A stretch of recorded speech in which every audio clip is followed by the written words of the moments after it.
Hi guys.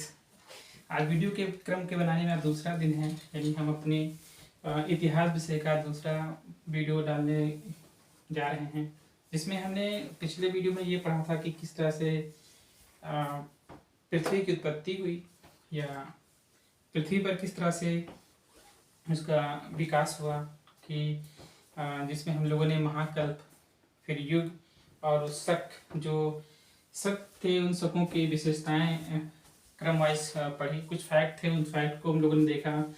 आज इतिहास में हम ये जानने की कोशिश करेंगे कि किस तरह से मानव की उत्पत्ति हुई और फिर उसका विकास हुआ। खैर, हम लोगों ने शकों के माध्यम से ये देख लिया था कि किस तरह से और किस काल में मानव की उत्पत्ति हुई थी पृथ्वी पर। तो टर्सरी युग के टर्सरी युग में, प्लाइस्टोसीन काल में जो है मनुष्य की उत्पत्ति हुई थी। तो हम उत्पत्ति के साथ में आज बहुत छोटा सा वीडियो बनाएंगे। उस छोटे से वीडियो में ये बताने की कोशिश करेंगे कि पृथ्वी पर मनुष्य का किस तरह से विकास हुआ। इसी विकास के क्रम में हम कुछ अन्य चीज़ों पर भी ध्यान देंगे, जिसमें दृष्टिकोण के अगर भारतीय परिप्रेक्ष्य में भी कुछ है तो हम देखेंगे। जैसे मैंने आपसे ये भी बताया था कि उन मानव के विकास में किस मानव की क्या विशेषता है और कहाँ पाया गया है, इस पर ज़्यादा फोकस करेंगे। अगर इससे रिलेटेड कोई जीएस हमारे सामने है तो हम उस पर भी बात करेंगे। उसके बाद हम फिर नेक्स्ट वीडियो में पाषाण काल पे बात करेंगे, ठीक है। तो अभी हम टीजीटी और पीजीटी या फिर आरओ या यूपीपीसीएस जैसे विषयों के अनुसार ही इस चीज़ को या मतलब इतिहास को कवर करने की कोशिश की जा रही है। तो आइए शुरू करते हैं। इतिहास में मानव की उत्पत्ति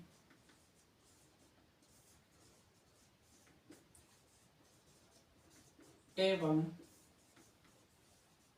विकास।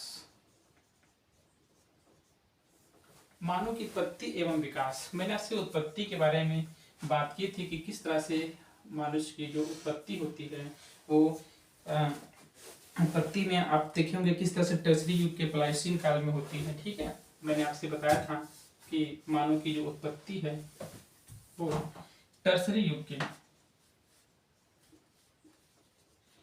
यानी तृतीय युग के प्लाइस्टोसीन काल में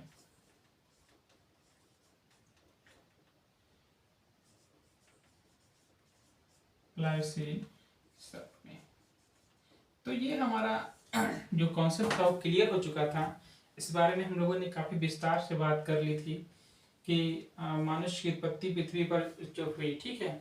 तो हमारा जो प्राइमेट्स युग का उदय था, ठीक है। प्राइमेट्स युग के उदय में जैसे प्राइमेट्स, दूसरे इसमें टॉपिक में हम देखेंगे कि जो प्राइमेट्स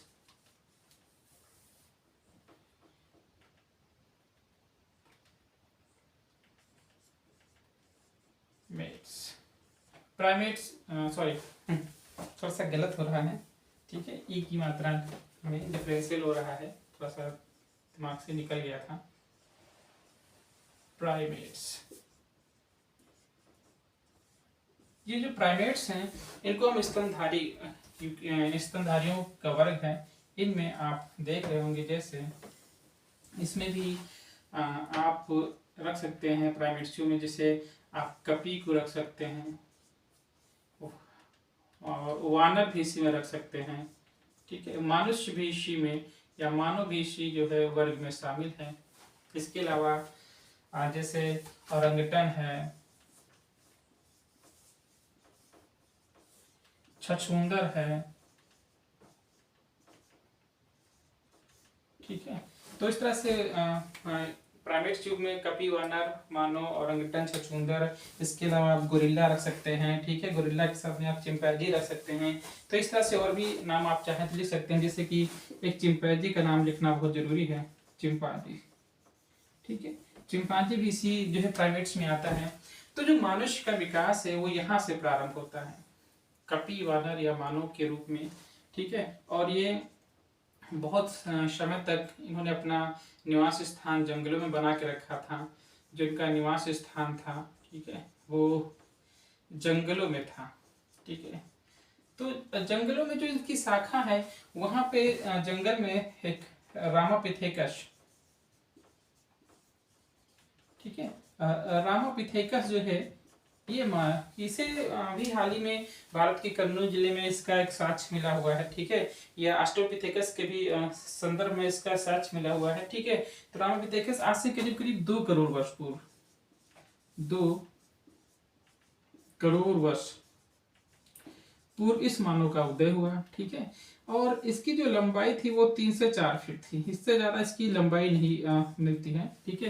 हालांकि ऑस्ट्रोपिथेकस की भी लंबाई लगभग लगभग इसी की समांतर होती है, लेकिन चूंकि रामापिथेकस से ही हमारे जो है आदि पुरुष या प्रथम पुरुष, ये कह लीजिए ये ऐसा मानव था जिसमें कपि और वानर के लक्षण अत्यधिक पाए जाते हैं। अभी हाल ही में एक शोध के अनुसार ये भी पता चला है कि इसके बारे में कुछ अन्य और विशेषताएं हैं जो मैं आपको ज्योग्राफी के तहत इसे डिस्कस करूंगा, ठीक है। कि ज्योग्राफी में भी इनका एक आपको अलग से पार्ट मिलेगा, ठीक है, जिसमें हम पढ़ेंगे। तो ये रामापिथेकस मानव है, ठीक है। इस मानव ने किस तरह से, ठीक है, जंगलों में रहना प्रारंभ किया, जंगलों में रह रहा था। इसी मानव से आगे हम पढ़ेंगे, इसी मानव से हमारा जो आदि पूर्वज मानव है, ठीक है, आदि पूर्वज मानव, यानी अगर हम इसे आप 1 नंबर पे रखेंगे तो हमारा जो दूसरा मानव है, मैं थोड़ा सा 1 सेकेंड इसको मिटा देता हूं, जस्ट 1 मिनट।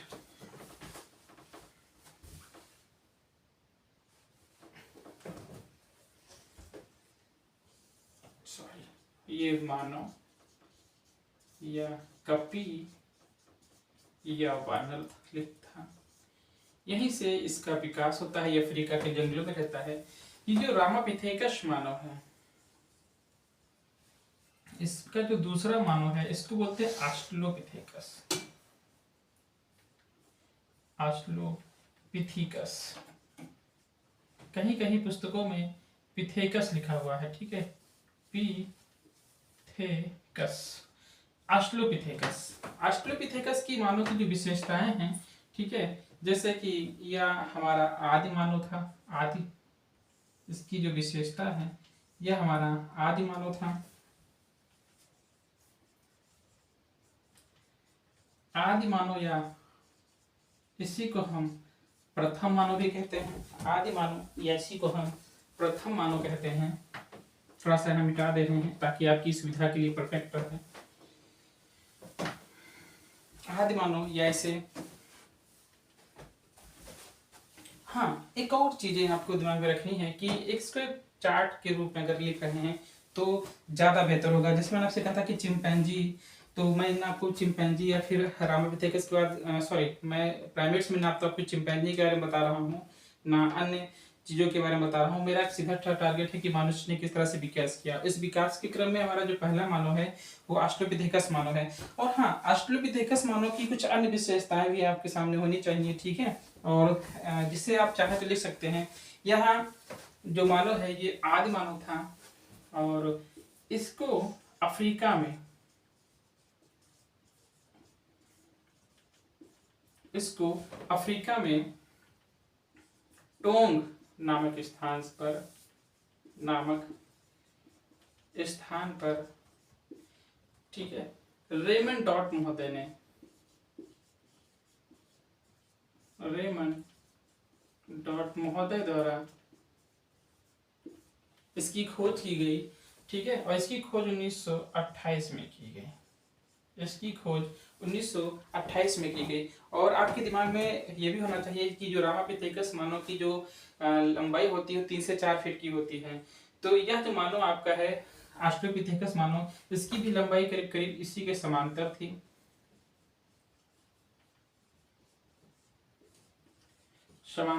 इसकी जो लंबाई थी इसी के समांतर थी।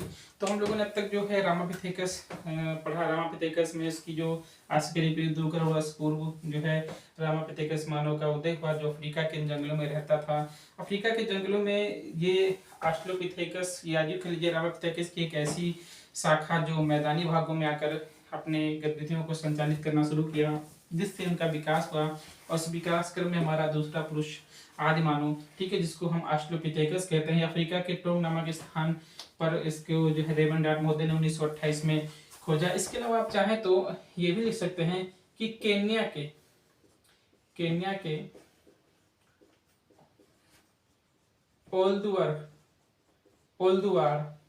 ओल्दुआर में, ठीक है, एक स्थान का नाम है, उस स्थान को हम बोलते हैं रूडोल्फ लेक यानी झील।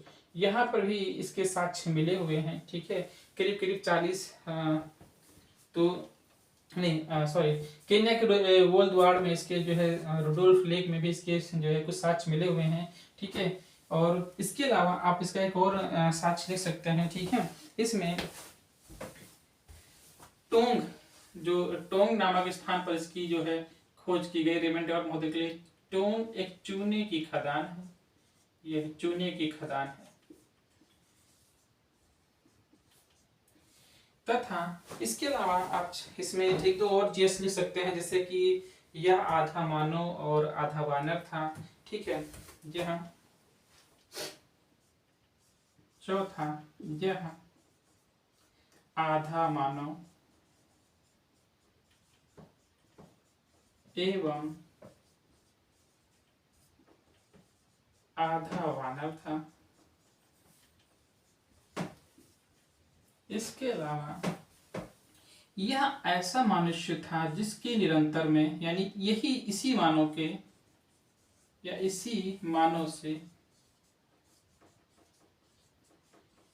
निरंतर विकास क्रम की,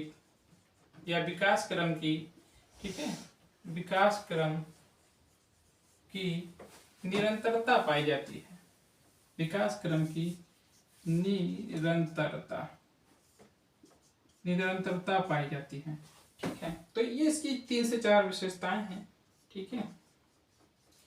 इसके अलावा आपका जो अगला मनुष्य है, ठीक है, इसका जो है तीसरा मानव, आपके दिमाग में जो जीएस के नॉर्मल फैक्टर हैं, ठीक है, वो होने चाहिए, ठीक है।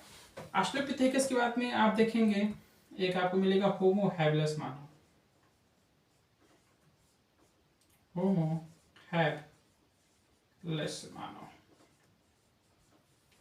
हैबिलस मानव, इसकी भी अपनी कुछ विशेषताएं हैं, जैसे कि ये आदि मानव था होमो हैबिलस, ठीक है।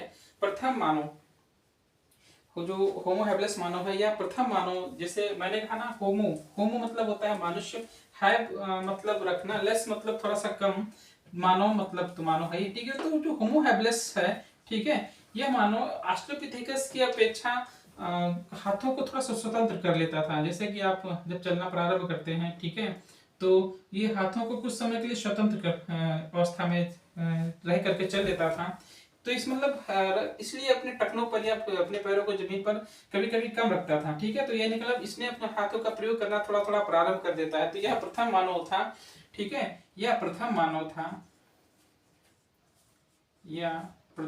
था जिसने अपने हाथों का प्रयोग किया, इसके अलावा आप ये भी लिख लीजिए इसी में, चूंकि इसने सबसे पहले अपने हाथों का प्रयोग किया तो सर्वप्रथम उपकरण बनाने का श्रेय भी इन्हीं को जाता है। तो सर्वप्रथम उपकरण बनाने का श्रेय इन्हीं को जाता है। इसीलिए इसे कारीगर मनुष्य भी कहते हैं, या इन्हें कारीगर मानव भी कहा जाता है।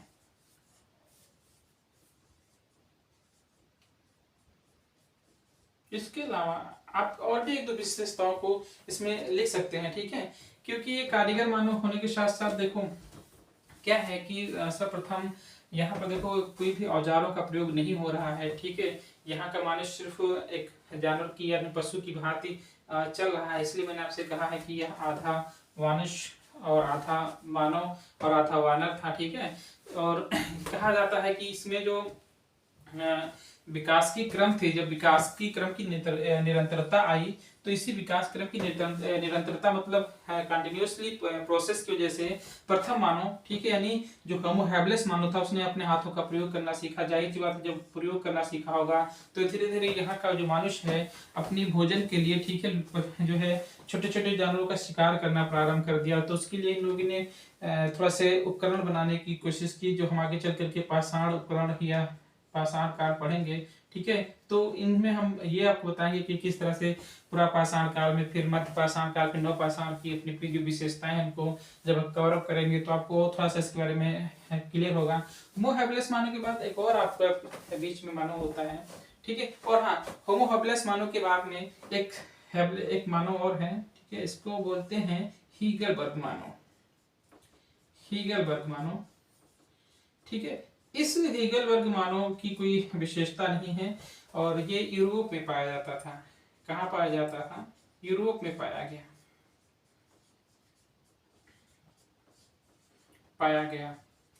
ये वही पाया जाता है और इसी में वही थोड़ी सी विशेषता अपनी अलग सी हैं और इसी का आगे इसके बारे में ज़्यादा जानकारी हमें नहीं मिलती है, क्योंकि ये यूरोप में ही पढ़ा और यूरोप में ही बढ़ा और यही पर इसकी जो है गतिविधियाँ शामिल हैं। इसके बाद में हीगलबर्ग मानव के साथ में होमो इरेक्टस मानव आएगा आपका, ठीक है।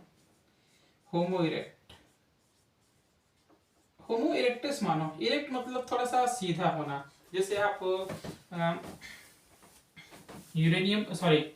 आप इस्पात की कोई छड़ लें, फिर उसे जितना चाहे आप घुमा दे, फिर से छोड़ेंगे तो सीधा हो जाता है। तो उसी तरह से कहना मतलब ये कि होमो इरेक्ट मानव, ठीक है, इन मानव की अपेक्षा, यानी होमो हैबिलिस मानव की या ऑस्ट्रेलोपिथेकस मानव की अपेक्षा ये सीधा मानव था, ठीक है। सीधा यानी थोड़ी सी, ठीक है, सीधा चल लेता था, ठीक है। इसके दो मानव थे।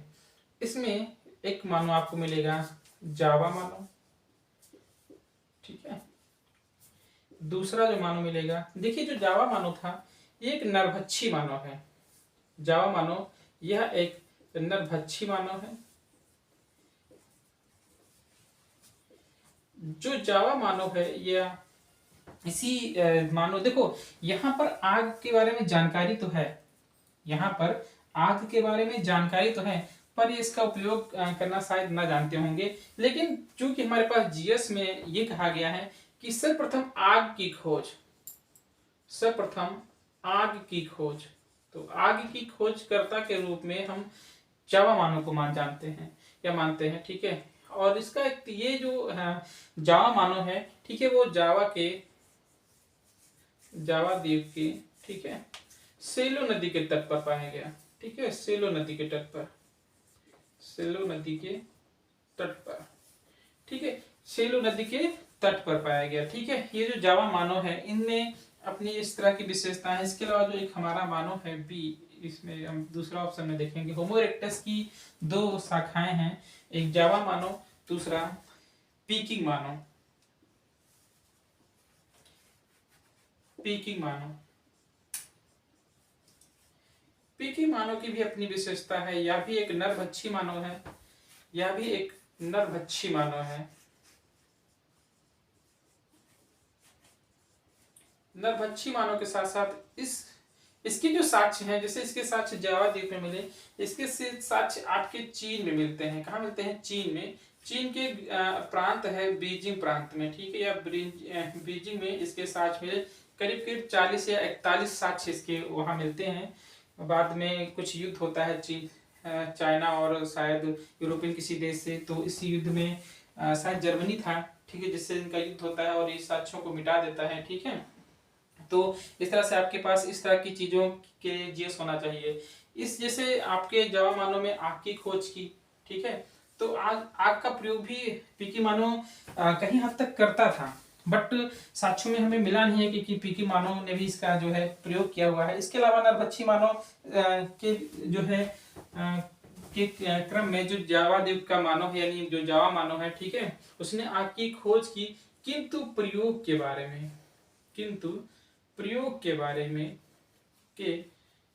में इनका अभाव था, ठीक है। प्रयोग करना नहीं जानते थे इसका, किस तरह से, जैसे कि खाने को बजाना, मांस को पकाना, इस तरह की चीजों को जावा मानव नहीं जानता था। इस मानव को पिथी कैंथ्रोपस मानव कहा जाता है। ठीक है, इसे पिथिकैंथ्रोपस और इसे सिनेकैंथ्रोपस भी कहा जाता है। ये आप थोड़ा सा नोट कर लीजिएगा परीक्षा की दृष्टि से। सिनोकैंथ्रोपस मानव के नाम से जाना जाता है। दिमाग के में आपकी थोड़ी सी इन चीजों को, गतिविधियों को शामिल करना जरूरी है ताकि आपके जो क्रम में है, ठीक है, जीएसटी वो बना रहे। ठीक है, और इसके अलावा आपके दिमाग में हर चीजों को क्रम से ही सिस्टम होना चाहिए ताकि इतिहास की हर चीजों के बारे में आपको सिस्टम से पता रहे। मैं और भी एक दो जीएस ऑफिस में लिख सकते हैं, लेकिन कोई इसका जो है इसमें और भी इम्पोर्टेंट शायद जीएस फैक्ट से ना हो, लेकिन हाँ बस ये है कि इनमें कुछ चीजें कॉमन थी। ठीक है, कॉमन क्या थी? जैसे यह भी नरभक्षी मानव, यह भी नरभक्षी मानव।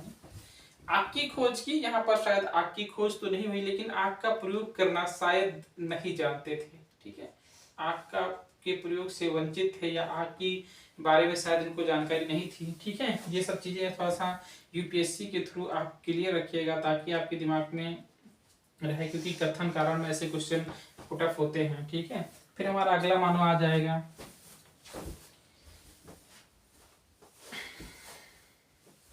देखिए, थोड़ा सा बड़ा लिखने की कोशिश करें ताकि आपको पता रहे, और हाँ जरूरत पड़ने पर आप इसे स्क्रीनशॉट लेते रहें ताकि आपको नोट्स बनाने में कोई दिक्कत ना हो।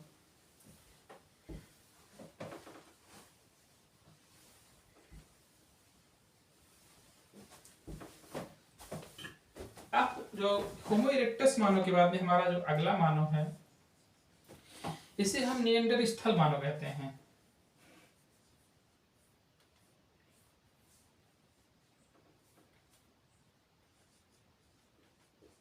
निएंडरस्थल मानव,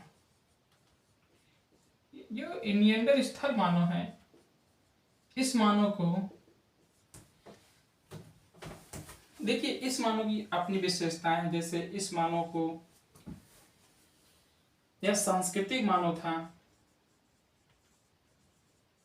सांस्कृतिक मानव था। ठीक है, अर्थात सभ्यता में सभ्यता की दहलीज पर या सभ्यता का क्रम इसमें पाया जाता है। सांस्कृतिक मानव, इसके अलावा यह जो है, ठीक है, गुफाओं में रहता था। यह जर्मनी के नियंडर नदी घाटी की गुफाओं में रहता था।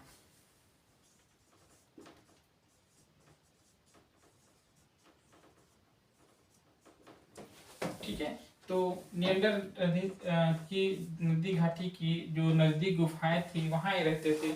इसमें इन जो गुफाओं में रहते थे, ठीक है, कहा जाता है कि इन गुफाओं से कुछ ऐसे साक्ष्य मिले हैं जिससे ये हम कह सकते हैं कि इनका विभाजन हो चुका था। ठीक है, इसमें कुछ विभाजन थे। ठीक है, और ये जो विभाजन था, वर्ग विभाजन, ठीक है, इसमें वर्ग विभाजन था। इन गुफाओं में रहने से या वहाँ के जो साक्ष्यों के आधार पर यह कहा गया कि यहाँ पर वर्ग विभाजन था, और इस वर्ग विभाजन में का जो आधार था, ठीक है, वर्ग विभाजन का जो इनका आधार था, ठीक है, वो शायद श्रम का था। ठीक है, इसी श्रम के आधार पर वहां पे वर्ग विभाजन था, जैसे कि मजदूर वर्ग का विभाजन या शासक वर्ग, इस तरह से मतलब विशेषताएं कुछ मिली हैं जिसके आधार पर हम ये कह सकते हैं कि वहां पर विभाजन था। ठीक है, और यह मानव ऐसा मानव था जिसने आग का व्यापक रूप से, यानी अग्नि का व्यापक रूप से या सर्वाधिक प्रयोग किया, या सर्वाधिक प्रयोग किया।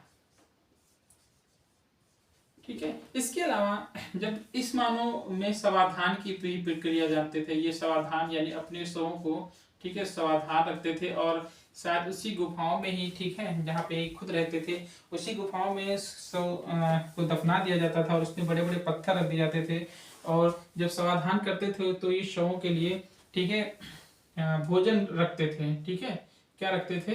भोजन रखते थे। इसके अलावा हाँ, इन्हें आत्मा की अमरता पर, इससे जो भोजन रखते थे तो इससे साफ होता है कि ये आत्मा की अमरता पर विश्वास रखते थे। ठीक है, आत्मा की अमरता पर विश्वास रखते थे।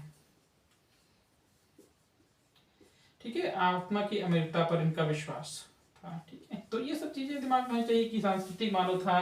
ठीक है, जर्मनी के नियंडर नदी के स्थल पर, ठीक है, नदी घाटी की गुफाओं में रहते थे। ठीक है, अग्नि का सबसे ज्यादा प्रयोग किसने किया? नियंडर स्थल मानव ने किया। ठीक है, समाधान की प्रक्रिया के बारे में जानते थे। ठीक है, उनके लिए भोजन वगैरह या उनसे मनपसंद चीजें रखते थे। ठीक है, इसलिए इन्हें ये कह सकते हैं कि इन्हें आत्मा की अमरता पर इनका, ठीक है, विश्वास था। इसके अलावा इसके अगला जीएस है, ये अक्षरों के बारे में भी, यानी भाषा जो बोलते थे, इसके अलावा अक्षरों का भी प्रयोग करते थे। ठीक है, तो अक्षरों का प्रयोग करते थे।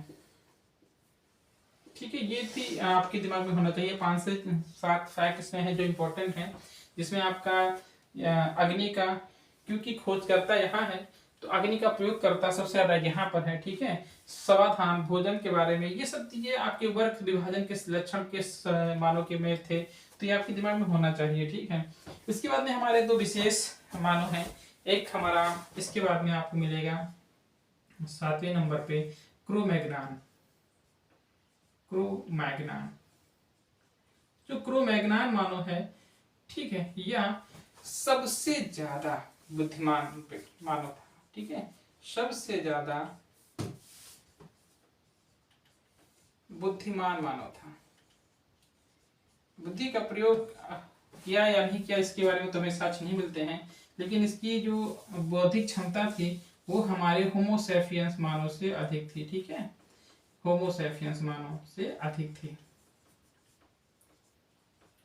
तो होमोसेपियंस जो है, इसे जो है बुद्धिमान मानव कहा गया है, क्योंकि इसने अपने बुद्धि का प्रयोग किया, बुद्धिमान मानव कहा जाता है। ठीक है, और बुद्धिमान मानव, मतलब मैं ये कह रहा हूँ इसे बुद्धिमान मानव के साथ साथ इसे आप आधुनिक मानव भी कह सकते हैं। क्या कह सकते हैं?